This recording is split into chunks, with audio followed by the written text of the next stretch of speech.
사랑하는 여러분, 눈높이에 관하여 아주 좋은 예가 있습니다. 하루는 박물관의 수의가 관람하는 사람 중에서 한 사람의 이상한 행동을 목격하였습니다. 그 관람객은 박물관의 모든 진열품을 둘러보았는데 쪼그리고 앉아서 앉은뱅이 걸음으로 자세를 낮추고 진열품들을 올려다보는 것이었습니다. 수의는 그 다음 날에 그 의미를 알게 되었습니다. 바로 다음 날 초등학교 1학년 학생이 박물관 견학을 왔는데 그 앉은뱅이 걸음을 한 것은 어린이 눈높이에서 진열품을 보아두었다가 어린이들이 잘 알아들을 수 있도록 설명을 해주려고 했던 것입니다. 어른 교사가 키가 작은 학생이 보는 시각을 맞추지 못하면 학생을 바르게 가르치지 못할 것이었기 때문입니다. 이것은 이러한 지도자가 과연 우리 주변에 얼마나 될까를 생각하게 만듭니다. 성경 로마서 13장 13절에서 그런즉 믿음, 소망, 사랑 이 세 가지는 항상 있을 것인데 그 중에 제일은 사랑이라고 말씀합니다. 또한 사랑의 장이라고 불리는 고린도전서 13장 2절에서 내가 예언하는 능력이 있어 모든 비밀과 모든 지식을 알고 또 산을 옮길 만한 모든 믿음이 있을지라도 사랑이 없으면 내가 아무것도 아니요 내가 내게 있는 모든 것으로 구제하고 또 내 몸을 불사르게 내줄지라도 사랑이 없으면 내게 아무 유익이 없느니라. 이 말씀은 사랑이 없으면 모든 것이 아무 의미가 없다는 것입니다. 그래서 로마서에서 남을 사랑하는 자는 율법을 다 이루었다고 말씀하고 있는 것입니다. 이것은 우리가 자신을 돌보듯 다른 사람을 돌본다면 우리는 인간관계에 대한 하나님의 어떠한 법도 범하지 않을 것이라는 것입니다. 신약에 와서 예수님께서는 우리에게 새 계명을 주셨습니다. 새 계명을 너희에게 주노니 서로 사랑하라. 내가 너희를 사랑한 것 같이 너희도 서로 사랑하라. 사랑의 계명은 결코 새로운 것이 아니었습니다. 구약성경 신명기에서는 하나님을 사랑하라고 명령했고 레위기에서는 이웃을 자기 몸처럼 사랑할 것을 명령했습니다. 그러나 사랑에 대하여 예수님의 명령은 두 가지 이유로 새로운 기준을 제시하신 것입니다. 하나는 예수님의 사랑을 모델로 삼는 희생적인 사랑을 말씀하시는 것입니다. 내가 너희를 사랑한 것 같이 너희도 서로 사랑하라는 것입니다. 다른 하나는 성령의 변화시키는 능력으로 말미암아 새 언약을 통해 생성될 것이라는 것입니다. 바로 성령의 변화시키는 능력으로 갈라디아서 5장에서 성령의 9가지 열매로 나타난다는 것입니다. 사랑, 희락, 화평, 오래 참음, 자비, 양선, 충성, 온유, 절제. 여기에서 오래 참음이란 다른 사람들이 끼치는 해를 견디는 능력이나 짜증스럽거나 고통스러운 상황을 기꺼이 받아들이는 인내를 말하는 것입니다. 우리들은 누군가 조금이라도 우리를 불편하게 하거나 자기 뜻에 거스르며 한순간도 참지 못합니다. 그래서 예수님께서 새로운 기준으로 새 계명을 주셨던 것입니다.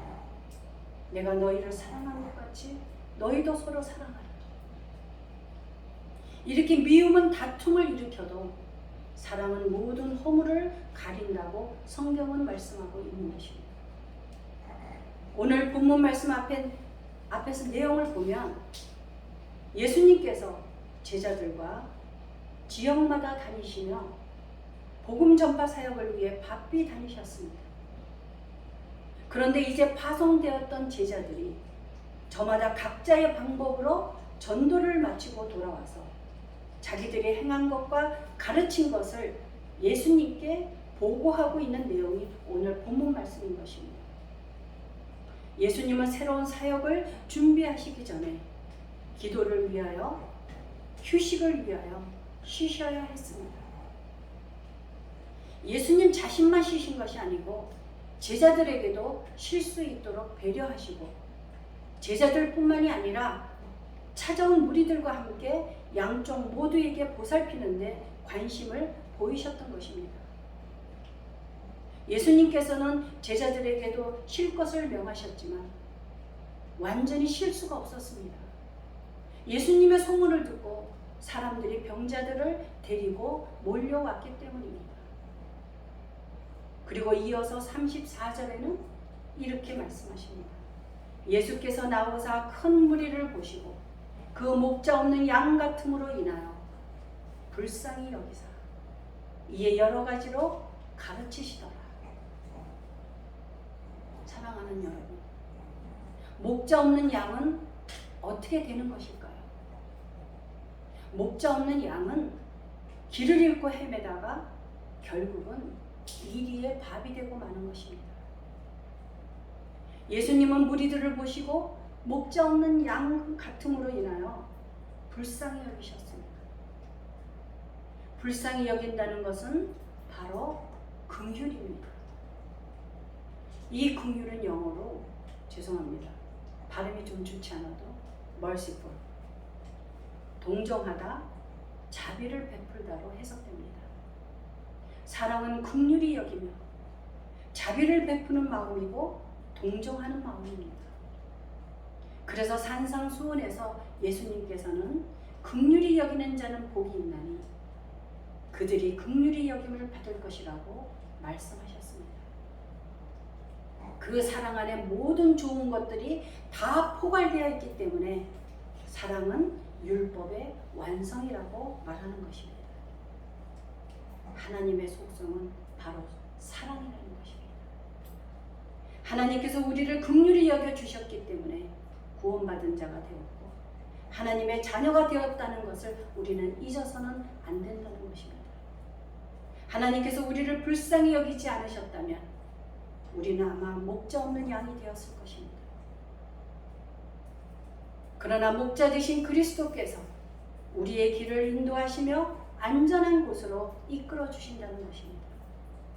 바로 시편 23편이 그 내용입니다. 여호와는 나의 목자시니 내게 부족함이 없으리로다. 그가 나를 푸른 풀밭에 누이시며 쉴 만한 물가로 인도하시는도다. 우리는 하나님께 이 긍휼을 위하여 기도해야 합니다. 우리를 긍휼히 여겨주시고 우리가 남을 긍휼히 여길 수 있는 마음을 달라고 기도해야 하는 것입니다. 사랑하는 여러분, 사랑이란 거창한 것이 아닙니다. 우리가 일상생활에서 흔히 일어나는 별것 아닌 조그만 일에도 그 사랑을 실천할 수 있는 일이 너무나 많다는 것입니다. 아주 조그만 예로 우리가 운전을 하다 보면 여러 가지 문제들이 발생되곤 합니다. 우리가 가는 길을 방해하거나 거추장스럽게 하거나 불편하게 할 때 우리의 대하는 자세를 보게 되면 우리의 인격이 드러나게 됩니다. 충분히 그럴 수 있으려냐고 지나가는 사람이 있는가 하면 꼭 욕을 한마디씩 하는 경우를 볼 때 옆에 사람은 불편합니다. 우리도 반대로 그와 같은 입장이 될 수 있다고 생각을 한다면 긍휼히 여기는 마음이 솟아날 것입니다. 우리가 누군가를 긍휼히 여긴다면 우리가 실수를 할 때 역시 긍휼히 여김을 받을 수 있다는 것입니다. 참된 사랑이란 우리가 어떤 사람을 위해서 한 발자국 더 나아가야 한다는 것을 의미하는 것입니다. 사랑은 노력 없이는 안 되고 그래서 사랑은 훈련되어지는 것입니다. 아직도 가야 할 길이란 책에서 스카펙 박사가 사랑의 정의를 이렇게 내리고 있습니다. 사랑이란 행위로 표현되는 만큼만 사랑이다. 사랑은 의지에 따른 행동이며 의도와 행동이 결합된 결과라고 말합니다. 그런데 그 의지는 선택이라는 것입니다. 우리가 참으로 다른 사람을 사랑한다면 우리는 우리의 행동을 어떻게 해서든지 교정하고 그 사람의 정신적 성장에 최대로 이바지해야 한다고 덧붙여 말하고 있습니다. 우리는 살아가다 보면 조금 손해날 경우도 있고 손해를 볼 때도 있습니다. 불이익을 당할 수도 있습니다. 그러나 그것을 일일이 짚고 따질 때가 있는가 하면 그렇지 않은 경우를 우리는 생각해 볼 필요가 있다는 것입니다. 가르쳐야 할 때가 있는가 하면 가르치기보다 긍휼히 여겨야 할 때가 있다는 것입니다. 사랑하는 여러분, 여러분은 사랑이 무엇이라고 생각하십니까? 저는 사랑이란 공감하는 것이라고 말하고 싶습니다. 공감이란 다른 사람의 감정이나 생각을 자신의 것처럼 느끼는 역지사지의 마음인 것입니다. 이어령 박사와 이재철 목사가 대담한 지성과 영성의 만남이란 책에서 공감의 시대의 특징을 잘 설명하고 있습니다. 종교 문화에서 사람이 할 수 있는 마지막 선은 공감이다. 서로 내가 되고 내가 되어서 기쁨과 슬픔과 아픔을 서로 나누는 것, 이것이 문화이다 라고 말하고 있습니다. 역지사지를 하지 못한 유명한 이솝우화를 여러분들이 잘 아실 것입니다. 여우가 여행에서 돌아온 두루미를 저녁 식사에 초대했습니다. 여우는 두루미가 먹을 수 없는 납작한 접시에 음식을 담아왔습니다. 결국 두루미는 아무것도 먹지 못했습니다. 이번엔 두루미가 여우를 저녁 식사에 초대했습니다. 그리고 여우가 먹을 수 없도록 입구가 좁은 호리병에 음식을 내왔습니다. 결국 여우도 아무것도 먹을 수 없었다는 것입니다. 이 여우와 두루미의 불통의 원인이 무엇이라고 생각하십니까? 여우와 두루미는 상대가 나와 다르다는 것을 공감하지 못했기 때문입니다. 우리는 상대가 나와 다르다는 것을 인정해야 합니다. 나와 다르지만 공감하는 것입니다. 제가 신학교에서 학교 교사 출신인 여자 선배님과 아주 친숙하게 지냈었습니다. 그런데 이 선배님은 대화를 하다 보면 꼭 가르치려고 하는 직업의식이 나타나곤 했습니다. 처음에는 불편해도 그러려니 하고 지나갔지만 나중에는 기회가 되어서 그 이야기를 하게 되었습니다. 그 말을 듣고 그 선배님은 즉시 인정하면서 자기 남편에게도 자주 주의하라는 충고를 듣는다는 것이었습니다. 그런데 목회자들에게도 종종 그런 모습을 보게 되는 경우가 있다는 것입니다. 우리가 설교학 공부를 할 때도 절대 사람을 가르치려고 하지 말라는 교훈을 배웠던 것입니다. 우리는 상대방이 모르는 것 같으니 안타까운 마음으로 권면을 하고 조언을 하게 되는데 바로 이럴 때 문제가 발생된다는 것입니다. 예수님께서도 회당에서 가르치실 때 두 종류의 사람으로 나뉘었습니다. 예수님의 말씀을 따르는 사람들이 있는가 하면 겉으로는 바른 말씀이라고 하면서도 예수님에 대한 비판적 태도가 따라왔던 것입니다.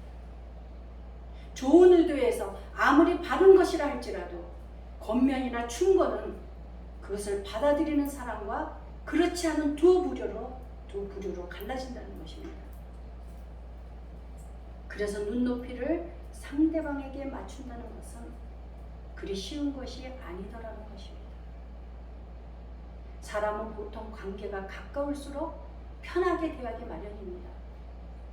그러나 사정을 잘 알아서 돌봐주기보다는 돌봄을 받기 원한다는 것입니다.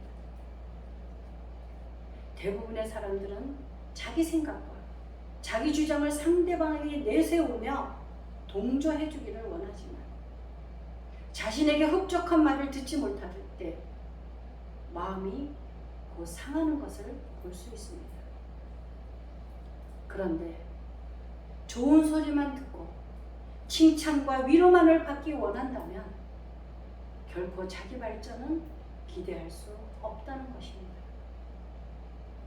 오늘 본문 말씀에서 예수님께서는 모든 사람들에게 눈높이를 맞추시면서 돌보셨다는 것을 알 수 있습니다. 예수님은 하나님의 본체시나 하나님과 동등됨을 취하지 아니하시고 종의 형체를 입고 사람의 모양으로 세상에 태어나셨습니다. 그분은 자기를 낮추어 사람의 눈높이에서 사람을 보았으며 사람과 함께 고난과 아픔과 시험을 받으셨습니다. 예수님은 우리를 위하여 눈높이까지 내려오셨다는 것입니다. 성경은 예수님께서 가르치심을 시작하실 때가 30세쯤이라고 기록하고 있습니다. 3년 동안 예수님께서 공생의 사역은 죄인을 불러 회개시키시고 각종 병을 고쳐주셨으며 불쌍히 여기사 여러 가지로 가르치셨습니다. 예수님께서는 죄인이었던 우리들을 하나님께로 나아갈 수 있도록 새로운 길을 열어주신 분이십니다. 우리의 대성물이 되어주시고 하나님과 우리들의 사이에 화평을 이루어 주셨다는 것입니다.